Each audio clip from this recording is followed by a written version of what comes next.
श्री महाकाल कवचम् श्री गणेशाय नमः। श्री भैरव उवाच अथ वक्ष्यामि देवेशे कवचं मंत्रगर्भकं मूलमन्त्रस्वरूपं च विश्वमङ्गलकाभिधं सर्वसम्पत्प्रदं चैव महाकालस्य पार्वती गुह्याति गुह्यपरमं मूलविद्यामयं ध्रुवं परमार्थप्रदं नित्यं भोगमोक्षैककारणं महाभयहरं देवी महेश्वर्यप्रदं शिवे कवचस्यास्य देवेशी ऋषिर्भैरव ईरितः अनुष्टुप् छन्द इत्युक्तं महाकालश्च देवता कूर्च बीजं पराशक्तिस्तारं कीलकमीरितं धर्मार्थकाममोक्षार्थे विनियोगः प्रकीर्तितः श्यामवर्णं महाकायं महाकालं त्रिलोचनं नीलकण्ठं स्वतेजस्कं नेत्रत्रयविभूषितं खट्वाङ्गचरमधरं देवं वरदाभयपाणिकं शूलहस्तं च खट्वाङ्गधारिणं मन्त्रनायकं पिनाकहस्तं देवेशं तोमरं बिभ्रतं विभुं प्रातः पठेत् सहस्रं वै भैरवं तु सदा स्मरेत् एवं विधेन ध्यानेन मनसा चिन्तयेद् विभुम् ॐ ह्रं शिरः पातु मे कालः ललाटे ह्रीं सदा मम ह्रंकारकं प्रतीच्याम्ये बीजद्वयस्वरूपिणी ह्रीं पातु लोचनद्वन्द्वं मुखं ह्रीं बीजरूपिणी ह्रींकारकं कण्ठदेशे ह्रीं पातु स्कन्धयोर्मम महाकालः सदा पातु भुजौ सव्ये नसौ मम ह्रींकारं हृदयं पातु ह्रं मे व्यादुदरं सदा ह्रीं नाभिं पातु सततं देवी ह्रींकाररूपिणी अव्यान्मे लिङ्गदेशं च ह्रीं रक्षेद्गुह्यदेशके कूर्चयुग्मं पातु पादौ स्वाहा पादतलं मम श्रीषोडशाक्षरः पातु सर्वाङ्गे मम सर्वदा अन्तर्वहनिश्च मां पातु देवदत्तश्च भैरवः नगलिङ्गामृतप्रीतः सर्वसन्धिषु रक्षतु महोग्रो मां सदा पातु ममेन्द्रियसमूहकं शिवो ममेन्द्रियार्थेषु रक्षयेद्दक्षिणेष्वपि महाकालः पश्चिमे व्यात् दक्षिणे देवदत्तकः भगलिङ्गामृतं प्रीतो भगलिङ्गस्वरूपकः उदीच्यामूर्ध्वगः पातु पूर्वे संवारभैरवः दिगम्बरः श्मशानस्थः पातु दिक्षु विदिक्षु च शतलक्षं प्रजप्तोऽपि तस्य मन्त्रं न सिद्ध्यति सशास्त्रज्ञानमाप्नोति सोचिरान् मृत्युमाप्नुयात् मन्त्रेण म्रियते योगी रक्षयेत् कवचं ततः त्रिसन्ध्यं पठनादस्य कवचस्य तु पार्वती सिद्धयोष्टौ करे तस्य महेश इव चापरः रूपेण स्मरतुल्येष्टो कामिनीनां प्रियो भवेत् तस्मादेतत्सु कवचं न देयं यस्य कस्यचित्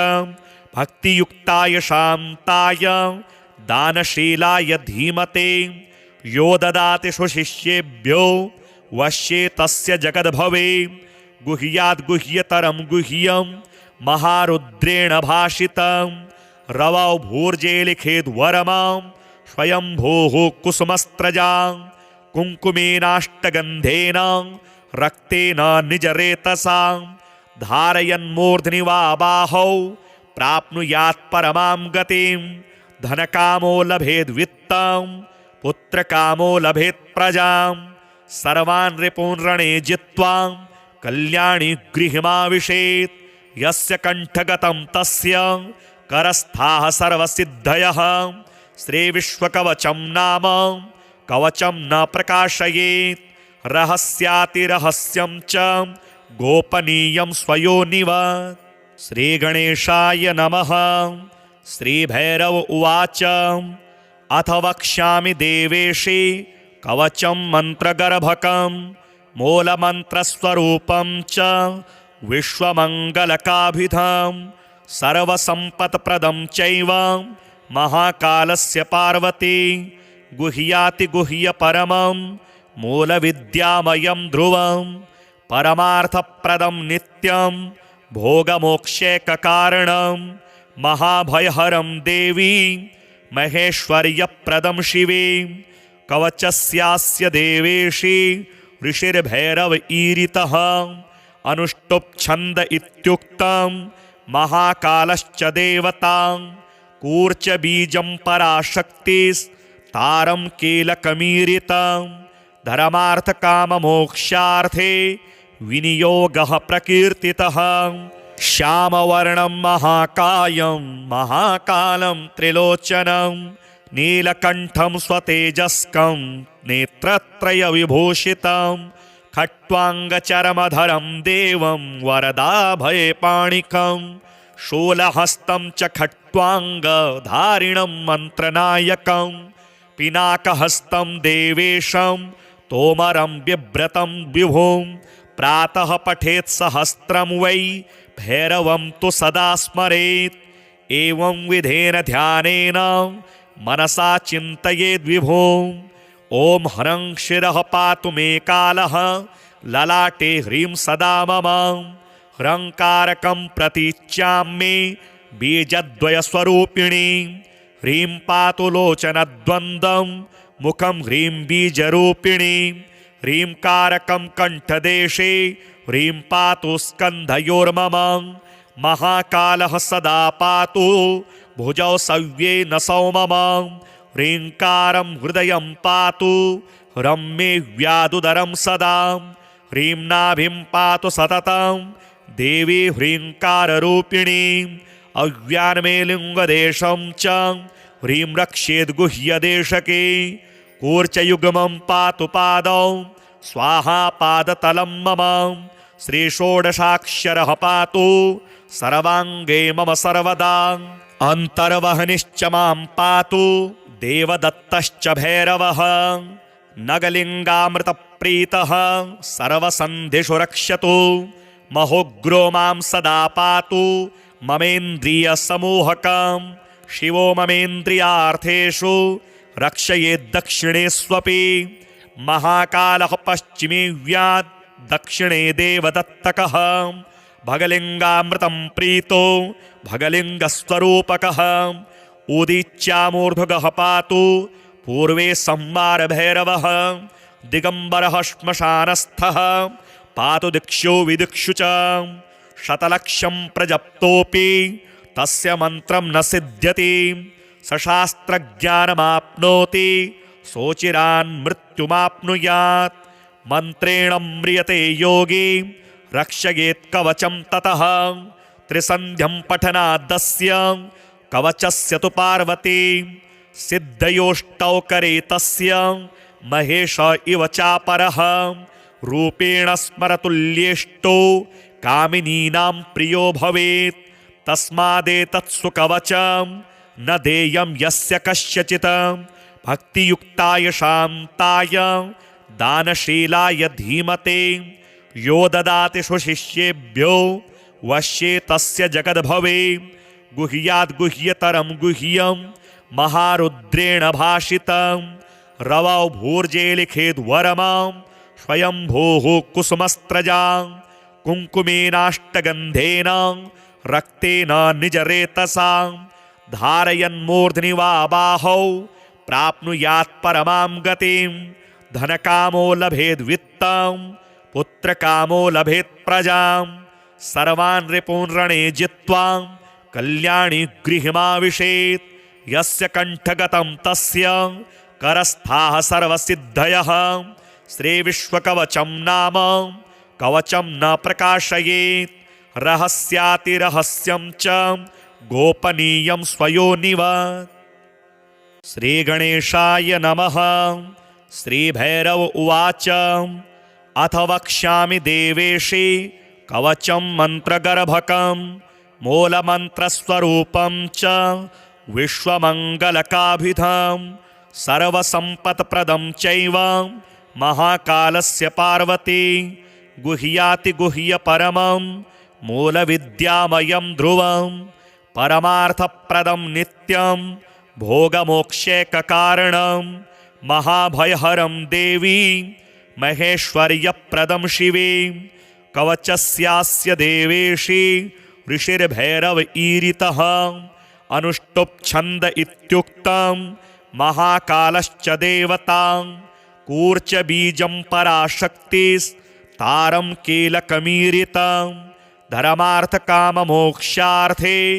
विनियोगः प्रकीर्तितः श्यामवर्णं महाकायं महाकालं त्रिलोचनं नीलकण्ठं स्वतेजस्कं नेत्रत्रयविभूषितं खट्वाङ्गचरमधरं देवं वरदाभयपाणिकं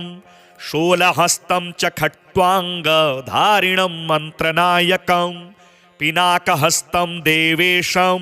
तोमरं बिभ्रतं विभुं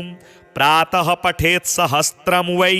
भैरवं तु सदा स्मरेत् एवं विधेन ध्यानेन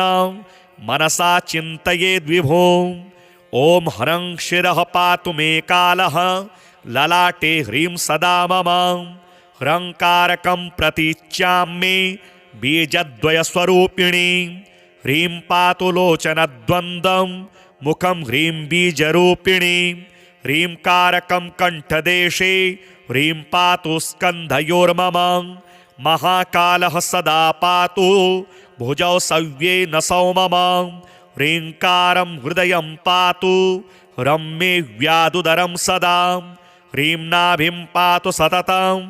देवी ह्रींकाररूपिणी अव्यान्मे लिङ्गदेशं च ह्रीं रक्षेद्गुह्यदेशके कूर्चयुग्मं पातु पादौ स्वाहा पादतलं मम श्रीषोडशाक्षरः पातु सर्वाङ्गे मम सर्वदा अन्तर्वहनिश्च मां पातु देवदत्तश्च भैरवः नगलिङ्गामृतप्रीतः सर्वसन्धिषु रक्षतु महोग्रो मां सदा पातु ममेन्द्रियसमूहकं शिवो ममेन्द्रियार्थेषु रक्षयेद्दक्षिणेष्वपि महाकालः पश्चिमे व्यात् दक्षिणे देवदत्तकः भगलिङ्गामृतं प्रीतो भगलिङ्गस्वरूपकः उदीच्यामूर्ध्वगः पातु पूर्वे संवारभैरवः दिगम्बरः श्मशानस्थः पातु दिक्षु विदिक्षु च शतलक्षं प्रजप्तोऽपि तस्य मन्त्रं न सिद्ध्यति सशास्त्रज्ञानमाप्नोति सोचिरान् मृत्युमाप्नुयात् मन्त्रेण म्रियते योगी रक्षयेत् कवचं ततः त्रिसन्ध्यं पठनादस्य कवचस्य तु पार्वती सिद्धयोष्टौ करे तस्य महेश इव चापरः रूपेण स्मरतुल्येष्टो कामिनीनां प्रियो भवेत् तस्मादेतत्सु कवचं न देयं यस्य कस्यचित् भक्तियुक्ताय शान्ताय दानशीलाय धीमते यो ददाति सुशिष्येभ्यो वश्ये तस्य जगद्भवे गुह्याद्गुह्यतरं गुह्यं महारुद्रेण भाषितं रवौ भूर्जे लिखेद्वरमां स्वयंभूः कुसुमस्त्रजां कुङ्कुमेनाष्टगन्धेन रक्तेन निजरेतसां धारयन्मूर्ध्नि वा बाहौ प्राप्नुयात् परमां गतिं धनकामो लभेद्वित्तं पुत्रकामो लभेत् प्रजां सर्वान् रिपून् रणे जित्वा कल्याणी गृहमाविशेत् यस्य कण्ठगतं तस्य करस्थाः सर्वसिद्धयः श्रीविश्वकवचं नाम कवचं न प्रकाशयेत् रहस्यातिरहस्यं च गोपनीयं स्वयोनिव श्रीगणेशाय नमः। श्रीभैरव उवाच अथ वक्ष्यामि देवेशे कवचं मन्त्रगर्भकं मूलमन्त्रस्वरूपं च विश्वमङ्गलकाभिधं सर्वसम्पत्प्रदं चैव महाकालस्य पार्वती गुह्यातिगुह्यपरमं मूलविद्यामयं ध्रुवं परमार्थप्रदं नित्यं भोगमोक्षैककारणं महाभयहरं देवी महेश्वर्यप्रदं शिवे कवचस्यास्य देवेशी ऋषिर्भैरव ईरितः अनुष्टुप् छन्द इत्युक्तं महाकालश्च देवता कूर्च बीजं पराशक्तिस्तारं कीलकमीरितं धर्मार्थकाममोक्षार्थे विनियोगः प्रकीर्तितः श्यामवर्णं महाकायं महाकालं त्रिलोचनं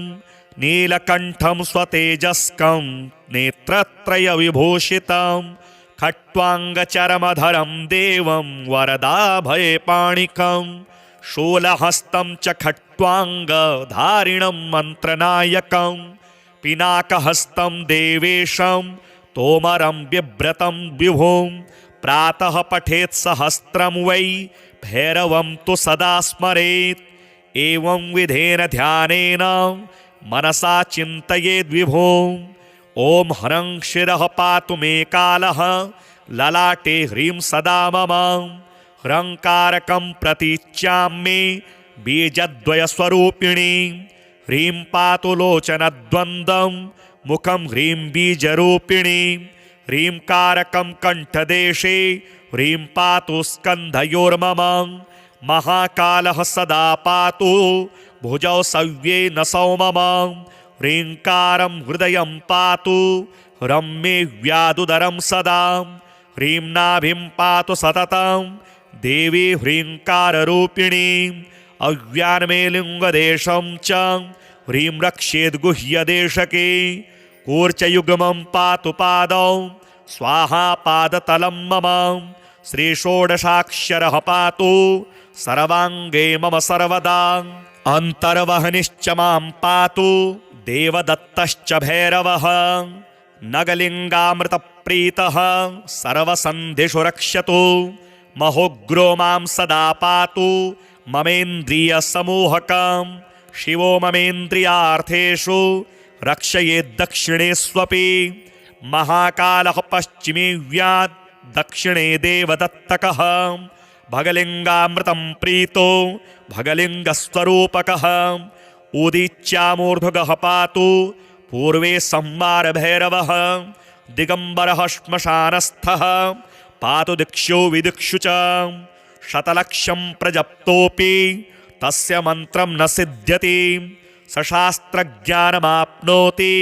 सोचिरान् मृत्युमाप्नुयात् मन्त्रेण म्रियते योगी रक्षयेत् कवचं ततः त्रिसन्ध्यं पठनादस्य कवचस्य तु पार्वती सिद्धयोष्टौ करे तस्य महेश इव चापरः रूपेण स्मरतुल्येष्टो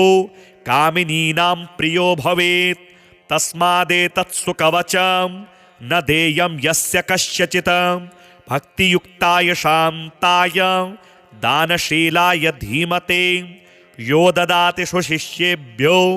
वश्ये तस्य जगद्भवे गुह्याद् गुह्यतरं गुह्यं महारुद्रेण भाषितं रवौ भूर्जे लिखेद्वरमां स्वयंभोः कुसुमस्त्रजां कुङ्कुमेनाष्टगन्धेन रक्तेन निजरेतसा धारयन्मूर्ध्नि वा बाहौ प्राप्नुयात् परमां गतिं धनकामो लभेद्वित्तं पुत्रकामो लभेत् प्रजां सर्वान् रिपून् रणे जित्वा कल्याणी गृहमाविशेत् यस्य कण्ठगतं तस्य करस्थाः सर्वसिद्धयः श्रीविश्वकवचं नाम कवचं न प्रकाशयेत् रहस्यातिरहस्यं च गोपनीयं स्वयोनिव। श्रीगणेशाय नमः। श्रीभैरव उवाच अथ वक्ष्यामि देवेशि कवचं मन्त्रगर्भकं मूलमन्त्रस्वरूपं च विश्वमङ्गलकाभिधं सर्वसम्पत्प्रदं चैव महाकालस्य पार्वती गुह्यातिगुह्यपरमं मूलविद्यामयं ध्रुवं परमार्थप्रदं नित्यं भोगमोक्षैककारणं महाभयहरं देवी महेश्वर्यप्रदं शिवे कवचस्यास्य देवेशी ऋषिर्भैरव ईरितः अनुष्टुप् छन्द इत्युक्तं महाकालश्च देवता कूर्च बीजं पराशक्तिस्तारं कीलकमीरितं धर्मार्थकाममोक्षार्थे विनियोगः प्रकीर्तितः श्यामवर्णं महाकायं महाकालं त्रिलोचनं नीलकण्ठं स्वतेजस्कं नेत्रत्रयविभूषितं खट्वाङ्गचरमधरं देवं वरदाभयपाणिकं शूलहस्तं च खट्वाङ्गधारिणं मन्त्रनायकं पिनाकहस्तं देवेशं तोमरं बिभ्रतं विभुं प्रातः पठेत् सहस्रं वै भैरवं तु सदा स्मरेत् एवं विधेन ध्यानेन मनसा चिन्तयेद्विभुम् ॐ ह्रं शिरः पातु मे कालः ललाटे ह्रीं सदा मम ह्रंकारकं प्रतीच्यां बीजद्वयस्वरूपिणी ह्रीं पातु लोचनद्वन्द्वं मुखं ह्रीं बीजरूपिणी ह्रींकारकं कण्ठदेशे ह्रीं पातु स्कन्धयोर्मम महाकालः सदा पातु भुजौ सव्ये नसौ मम ह्रींकारं हृदयं पातु ह्रं मे व्यादुदरं सदा ह्रीं नाभिं पातु सततं देवी ह्रींकाररूपिणी अव्यान्मे लिङ्गदेशं च ह्रीं रक्षेद्गुह्यदेशके कूर्चयुग्मं पातु पादौ स्वाहा पादतलं मम श्रीषोडशाक्षरः पातु सर्वाङ्गे मम सर्वदा अन्तर्वहनिश्च मां पातु देवदत्तश्च भैरवः नगलिङ्गामृतप्रीतः सर्वसन्धिषु रक्षतु महोग्रो मां सदा पातु ममेन्द्रियसमूहकं शिवो ममेन्द्रियार्थेषु रक्षयेद्दक्षिणेष्वपि महाकालः पश्चिमे व्यात् दक्षिणे देवदत्तकः भगलिङ्गामृतं प्रीतो भगलिङ्गस्वरूपकः उदीच्यामूर्ध्वगः पातु पूर्वे संवारभैरवः दिगम्बरः श्मशानस्थः पातु दिक्षु विदिक्षु च शतलक्षं प्रजप्तोऽपि तस्य मन्त्रं न सिद्ध्यति सशास्त्रज्ञानमाप्नोति सोचिरान् मृत्युमाप्नुयात् मन्त्रेण म्रियते योगी रक्षयेत् कवचं ततः त्रिसन्ध्यं पठनादस्य कवचस्य तु पार्वती सिद्धयोष्टौ करे तस्य महेश इव चापरः रूपेण स्मरतुल्येष्टो कामिनीनां प्रियो भवेत् तस्मादेतत्सु कवचं न देयं यस्य कस्यचित् भक्तियुक्ताय शान्ताय दानशीलाय धीमते यो ददाति सुशिष्येभ्यो वश्ये तस्य जगद्भवे गुह्याद्गुह्यतरं गुह्यं महारुद्रेण भाषितं रवौ भूर्जे लिखेद्वरमां स्वयंभोः कुसुमस्त्रजां कुङ्कुमेनाष्टगन्धेन रक्तेन निजरेतसां धारयन्मूर्ध्नि वा बाहौ प्राप्नुयात् परमां गतिं धनकामो लभेद्वित्तं पुत्रकामो लभेत् प्रजां सर्वान् रिपून् रणे जित्वा कल्याणी गृहमाविशेत् यस्य कण्ठगतं तस्य करस्थाः सर्वसिद्धयः श्रीविश्वकवचं नाम कवचं न प्रकाशयेत् रहस्यातिरहस्यं च गोपनीयं स्वयोनिव श्रीगणेशाय नमः। श्रीभैरव उवाच अथ वक्ष्यामि देवेशे कवचं मन्त्रगर्भकं मूलमन्त्रस्वरूपं च विश्वमङ्गलकाभिधं सर्वसम्पत्प्रदं चैव महाकालस्य पार्वती गुह्यातिगुह्यपरमं मूलविद्यामयं ध्रुवं परमार्थप्रदं नित्यं भोगमोक्षैककारणं महाभयहरं देवी महेश्वर्यप्रदं शिवे कवचस्यास्य देवेशी ऋषिर्भैरव ईरितः अनुष्टुप् छन्द इत्युक्तं महाकालश्च देवता कूर्च बीजं पराशक्तिस्तारं कीलकमीरितं धर्मार्थकाममोक्षार्थे विनियोगः प्रकीर्तितः श्यामवर्णं महाकायं महाकालं त्रिलोचनं नीलकण्ठं स्वतेजस्कं नेत्रत्रयविभूषितं खट्वाङ्गचर्मधरं देवं वरदाभयपाणिकं शूलहस्तं च खट्वाङ्गधारिणं मन्त्रनायकं पिनाकहस्तं देवेशं तोमरं बिभ्रतं विभुं प्रातः पठेत् सहस्रं वै भैरवं तु सदा स्मरेत् एवं विधेन ध्यानेन मनसा चिन्तयेद्विभुम् ॐ ह्रं शिरः पातु मे कालः ललाटे ह्रीं सदा मम ह्रंकारकं प्रतीच्यां बीजद्वयस्वरूपिणी ह्रीं पातु लोचनद्वन्द्वं मुखं ह्रीं बीजरूपिणी ह्रींकारकं कण्ठदेशे ह्रीं पातु स्कन्धयोर्मम महाकालः सदा पातु भुजौ सव्ये नसौ मम ह्रींकारं हृदयं पातु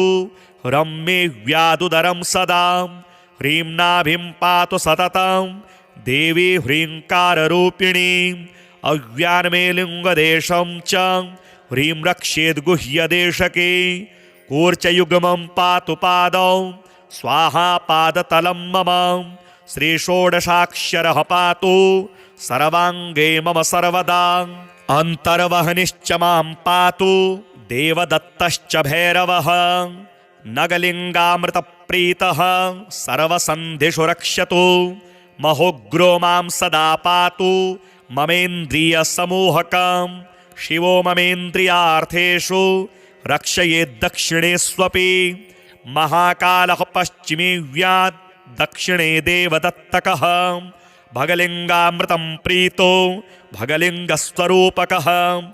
उदीच्यामूर्ध्वगः पातु पूर्वे संवारभैरवः दिगम्बरः श्मशानस्थः पातु दिक्षु विदिक्षु च शतलक्षं प्रजप्तोऽपि तस्य मन्त्रं न सिद्ध्यति सशास्त्रज्ञानमाप्नोति सोचिरान् मृत्युमाप्नुयात् मन्त्रेण म्रियते योगी रक्षयेत् कवचं ततः त्रिसन्ध्यं पठनादस्य कवचस्य तु पार्वती सिद्धयोष्टौ करे तस्य महेश इव चापरः रूपेण स्मरतुल्येष्टो कामिनीनां प्रियो भवेत् तस्मादेतत्सु कवचं न देयं यस्य कस्यचित् भक्तियुक्ताय शान्ताय दानशीलाय धीमते यो ददाति शिष्येभ्यो वश्ये तस्य जगद्भवे गुह्याद्गुह्यतरं गुह्यं महारुद्रेण भाषितं रवौ भूर्जे लिखेद्वरमां स्वयंभूः कुसुमस्त्रजां कुङ्कुमेनाष्टगन्धेन रक्तेन निजरेतसां धारयन्मूर्ध्नि वा बाहौ प्राप्नुयात् परमां गतिं धनकामो लभेद्वित्तं पुत्रकामो लभेत् प्रजां सर्वान् रिपून् रणे जित्वा कल्याणी गृहमाविशेत् यस्य कण्ठगतं तस्य करस्थाः सर्वसिद्धयः श्रीविश्वकवचं नाम कवचं न प्रकाशयेत् रहस्यातिरहस्यं च गोपनीयं स्वयोनिव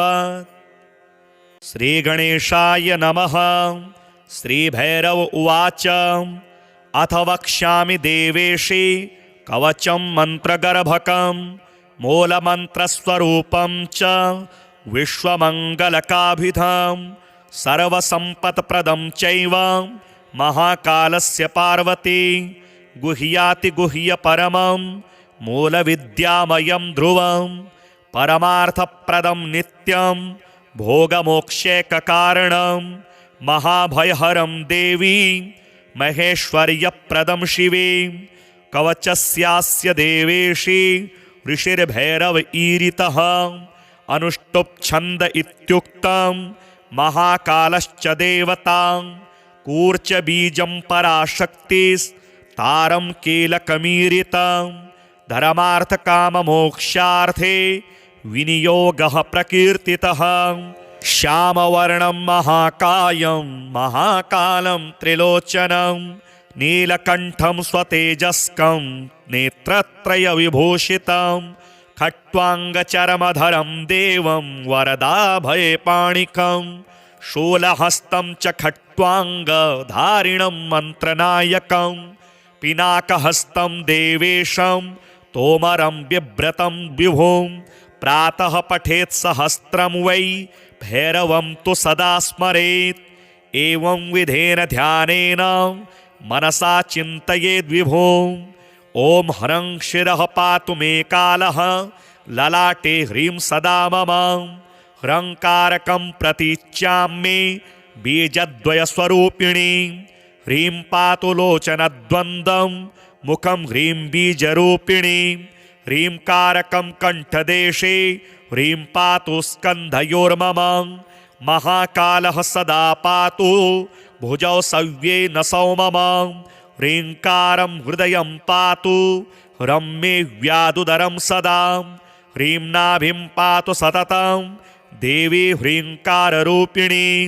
अव्यान्मे लिङ्गदेशं च ह्रीं रक्षेद्गुह्यदेशके कूर्चयुग्मं पातु पादौ स्वाहा पादतलं मम श्रीषोडशाक्षरः पातु सर्वाङ्गे मम सर्वदा अन्तर्वहनिश्च मां पातु देवदत्तश्च भैरवः नगलिङ्गामृतप्रीतः सर्वसन्धिषु रक्षतु महोग्रो मां सदा पातु ममेन्द्रियसमूहकं शिवो ममेन्द्रियार्थेषु रक्षयेद्दक्षिणेष्वपि महाकालः पश्चिमे व्यात् दक्षिणे देवदत्तकः भगलिङ्गामृतं प्रीतो भगलिङ्गस्वरूपकः उदीच्यामूर्ध्वगः पातु पूर्वे संवारभैरवः दिगम्बरः श्मशानस्थः पातु दिक्षु विदिक्षु च शतलक्षं प्रजप्तोऽपि तस्य मन्त्रं न सिद्ध्यति सशास्त्रज्ञानमाप्नोति सोचिरान् मृत्युमाप्नुयात् मन्त्रेण म्रियते योगी रक्षयेत् कवचं ततः त्रिसन्ध्यं पठनादस्य कवचस्य तु पार्वती सिद्धयोष्टौ करे तस्य महेश इव चापरः रूपेण स्मरतुल्येष्टो कामिनीनां प्रियो भवेत् तस्मादेतत्सु कवचं न देयं यस्य कस्यचित् भक्तियुक्ताय शान्ताय दानशीलाय धीमते यो ददाति सुशिष्येभ्यो वश्ये तस्य जगद्भवे गुह्याद्गुह्यतरं गुह्यं महारुद्रेण भाषितं रवौ भूर्जे लिखेद्वरमां स्वयंभूः कुसुमस्त्रजां कुङ्कुमेनाष्टगन्धेन रक्तेन निजरेतसां धारयन्मूर्ध्नि वा बाहौ प्राप्नुयात् परमां गतिं धनकामो लभेद्वित्तं पुत्रकामो लभेत् प्रजां सर्वान् रिपून् रणे जित्वा कल्याणी गृहमाविशेत् यस्य कण्ठगतं तस्य करस्थाः सर्वसिद्धयः श्रीविश्वकवचं नाम कवचं न प्रकाशयेत् रहस्यातिरहस्यं च गोपनीयं स्वयोनिव श्रीगणेशाय नमः। श्रीभैरव उवाच अथ वक्ष्यामि देवेशे कवचं मन्त्रगर्भकं मूलमन्त्रस्वरूपं च विश्वमङ्गलकाभिधं सर्वसम्पत्प्रदं चैव महाकालस्य पार्वती गुह्यातिगुह्यपरमं मूलविद्यामयं ध्रुवं परमार्थप्रदं नित्यं भोगमोक्षैककारणं महाभयहरं देवी महेश्वर्यप्रदं शिवे कवचस्यास्य देवेशि ऋषिर्भैरव ईरितः अनुष्टुप् छन्द इत्युक्तं महाकालश्च देवतां कूर्चबीजं पराशक्तिस्तारं कीलकमीरितं धर्मार्थकाममोक्षार्थे विनियोगः प्रकीर्तितः। श्यामवर्णं महाकायं महाकालं त्रिलोचनं नीलकण्ठं स्वतेजस्कं नेत्रत्रयविभूषितं खट्वाङ्गचरमधरं देवं वरदाभयपाणिकं शूलहस्तं च खट्वाङ्गधारिणं मन्त्रनायकं पिनाकहस्तं देवेशं तोमरं बिभ्रतं विभुं प्रातः पठेत् सहस्रं वै भैरवं तु सदा स्मरेत्। एवं विधेन ध्यानेन मनसा चिन्तयेद्विभुम्। ॐ ह्रं शिरः पातु मे कालः ललाटे ह्रीं सदा मम ह्रंकारकं प्रतीच्याम्ये बीजद्वयस्वरूपिणी ह्रीं पातु लोचनद्वन्द्वं मुखं ह्रीं बीजरूपिणी ह्रींकारकं कण्ठदेशे ह्रीं पातु स्कन्धयोर्मम महाकालः सदा पातु भुजौ सव्ये नसौ मम ह्रींकारं हृदयं पातु ह्रं मे व्यादुदरं सदा ह्रीं नाभिं पातु सततं देवी ह्रींकाररूपिणी अव्यान्मे लिङ्गदेशं च ह्रीं रक्षेद्गुह्यदेशके कूर्चयुग्मं पातु पादौ स्वाहा पादतलं मम श्रीषोडशाक्षरः पातु सर्वाङ्गे मम सर्वदा अन्तर्वहनिश्च मां पातु देवदत्तश्च भैरवः नगलिङ्गामृतप्रीतः सर्वसन्धिषु रक्षतु महोग्रो मां सदा पातु ममेन्द्रियसमूहकं शिवो ममेन्द्रियार्थेषु रक्षयेद्दक्षिणेष्वपि महाकालः पश्चिमे व्यात् दक्षिणे देवदत्तकः भगलिङ्गामृतं प्रीतो भगलिङ्गस्वरूपकः उदीच्यामूर्ध्वगः पातु पूर्वे संवारभैरवः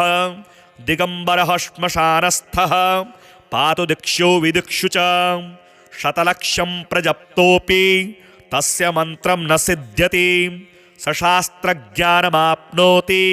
सोचिरान् मृत्युमाप्नुयात् मन्त्रेण म्रियते योगी रक्षयेत् कवचं ततः त्रिसन्ध्यं पठनादस्य कवचस्य तु पार्वती सिद्धयोष्टौ करे तस्य महेश इव चापरः रूपेण स्मरतुल्येष्टो कामिनीनां प्रियो भवेत् तस्मादेतत्सु कवचं न देयं यस्य कस्यचित् भक्तियुक्ताय शान्ताय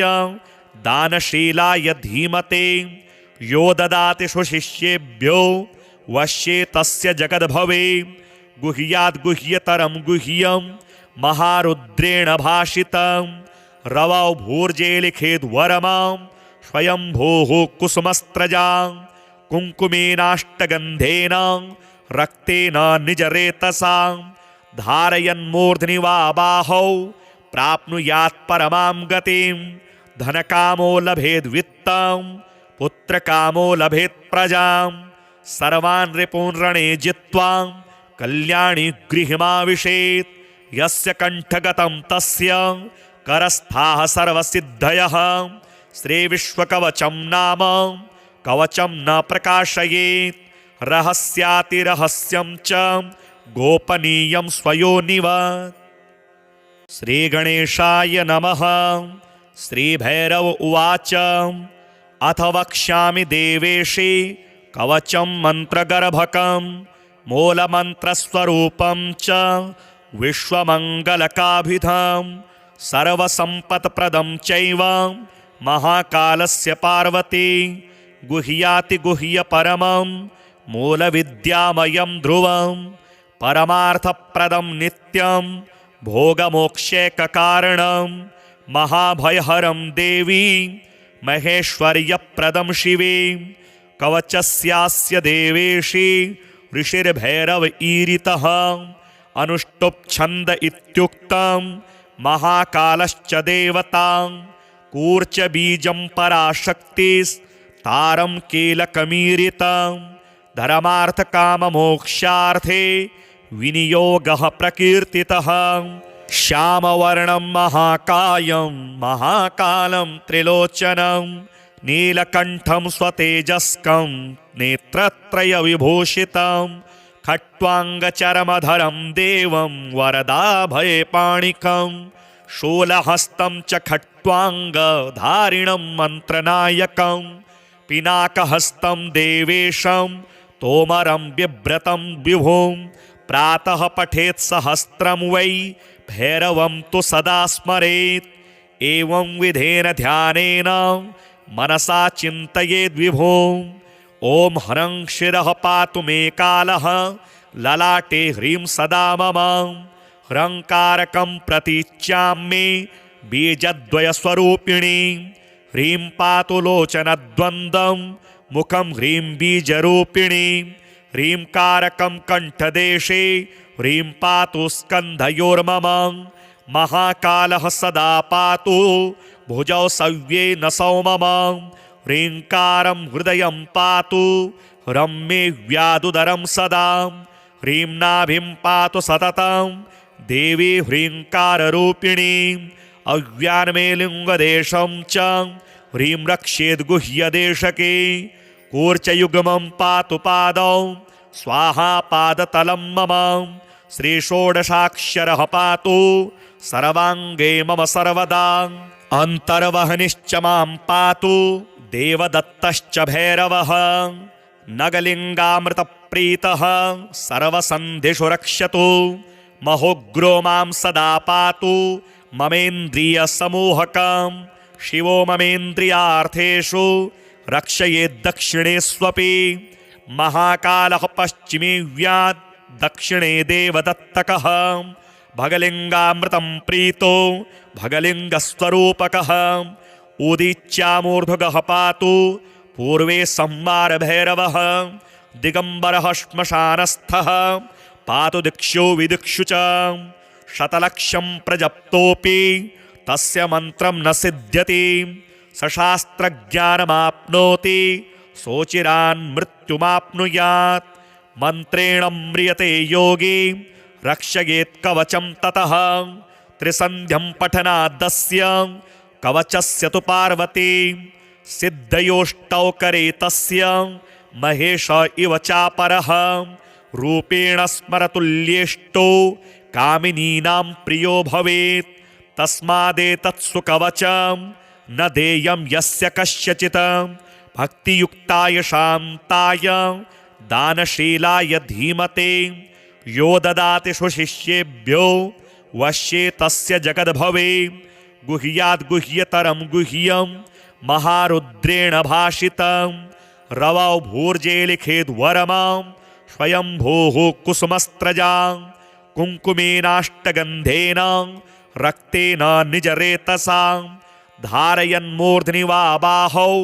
प्राप्नुयात् परमां गतिं धनकामो लभेद्वित्तं पुत्रकामो लभेत् प्रजां सर्वान् रिपून् रणे जित्वा कल्याणी गृहमाविशेत् यस्य कण्ठगतं तस्य करस्थाः सर्वसिद्धयः श्रीविश्वकवचं नाम कवचं न प्रकाशयेत् रहस्यातिरहस्यं च गोपनीयं स्वयोनिव श्रीगणेशाय नमः। श्रीभैरव उवाच अथ वक्ष्यामि देवेशे कवचं मन्त्रगर्भकं मूलमन्त्रस्वरूपं च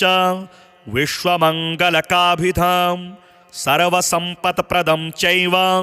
महाकालस्य पार्वती गुह्यातिगुह्यपरमं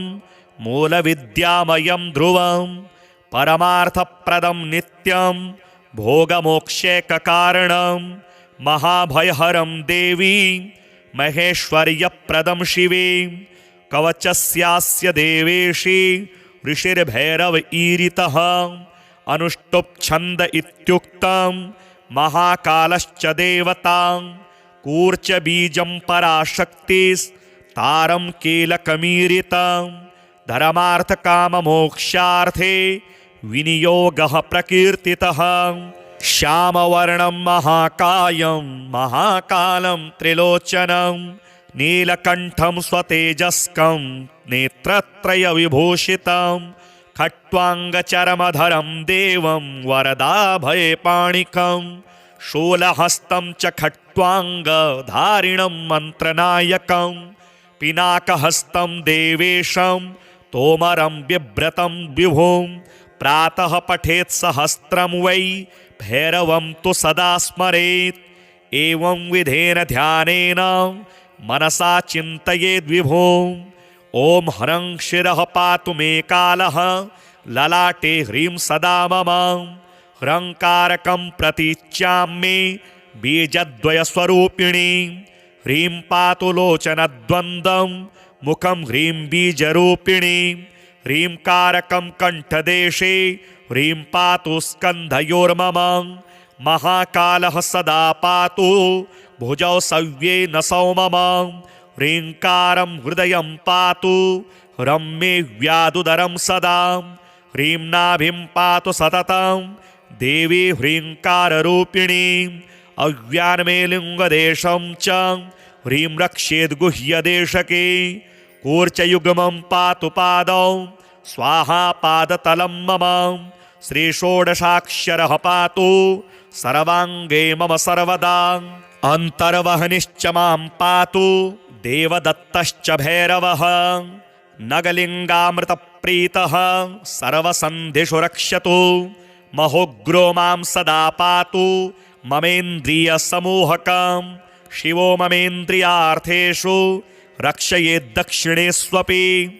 महाकालः पश्चिमे व्यात् दक्षिणे देवदत्तकः भगलिङ्गामृतं प्रीतो भगलिङ्गस्वरूपकः उदीच्यामूर्ध्वगः पातु पूर्वे संवारभैरवः दिगम्बरः श्मशानस्थः पातु दिक्षु विदिक्षु च शतलक्षं प्रजप्तोऽपि तस्य मन्त्रं न सिद्ध्यति सशास्त्रज्ञानमाप्नोति सोचिरान् मृत्युमाप्नुयात् मन्त्रेण म्रियते योगी रक्षयेत् कवचं ततः त्रिसन्ध्यं पठनादस्य कवचस्य तु पार्वती सिद्धयोष्टौ करे तस्य महेश इव चापरः रूपेण स्मरतुल्येष्टो कामिनीनां प्रियो भवेत् तस्मादेतत्सु कवचं न देयं यस्य कस्यचित् भक्तियुक्ताय शान्ताय दानशीलाय धीमते यो ददाति सुशिष्येभ्यो वश्ये तस्य जगद्भवे गुह्याद्गुह्यतरं गुह्यं महारुद्रेण भाषितं रवौ भूर्जे लिखेद्वरमां स्वयंभूः कुसुमस्त्रजां कुङ्कुमेनाष्टगन्धेन रक्तेन निजरेतसां धारयन्मूर्ध्नि वा बाहौ प्राप्नुयात् परमां गतिं धनकामो लभेद्वित्तं पुत्रकामो लभेत् प्रजां सर्वान् रिपून् रणे जित्वा कल्याणी गृहमाविशेत् यस्य कण्ठगतं तस्य करस्थाः सर्वसिद्धयः श्रीविश्वकवचं नाम कवचं न प्रकाशयेत् रहस्यातिरहस्यं च गोपनीयं स्वयोनिवत् श्रीगणेशाय नमः। श्रीभैरव उवाच अथ वक्ष्यामि देवेशे कवचं मन्त्रगर्भकं मूलमन्त्रस्वरूपं च विश्वमङ्गलकाभिधं सर्वसम्पत्प्रदं चैव महाकालस्य पार्वती गुह्यातिगुह्यपरमं मूलविद्यामयं ध्रुवं परमार्थप्रदं नित्यं भोगमोक्षैककारणं महाभयहरं देवी महेश्वर्यप्रदं शिवे